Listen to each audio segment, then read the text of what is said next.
We live in a culture that alienates the generations from one another. That's never been God's plan or God's heart.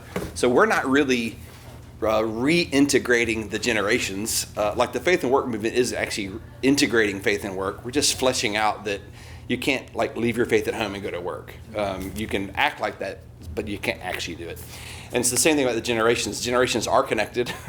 And so we want to flesh out how a church can help flesh that out. So Genesis 1, be fruitful and multiply and fill the earth. God's plan for the beginning was that God lovers who were reflecting God's glory would bring God lovers into the world who would reflect God's glory in all of life.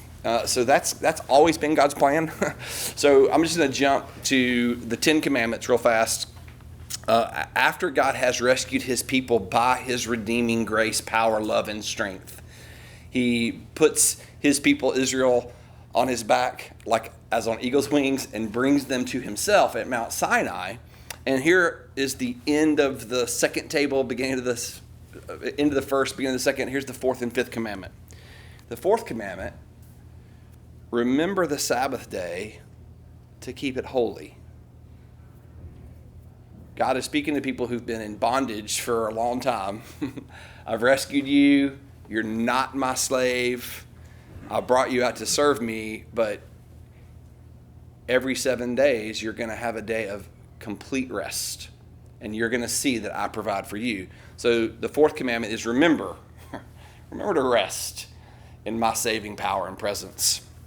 And the fifth commandment, the beginning of the second part about loving your neighbor: honor your father and mother, that your days may be long in the land that the Lord your God is giving you. You're on a journey to a place of deep, rich, and abundant blessing. So I love that the commandments there together: memory and hope. Remember that I've rescued you and I've brought you to myself to give you rest. Journey with me. I'm taking you to a place of profound hope, but one of the ways you live out that hope is by honoring your father and your mother. So part of what we want to say today is it is God's plan that the generations, the older generations, help the younger generations rest in God's finished work, remember what God has done,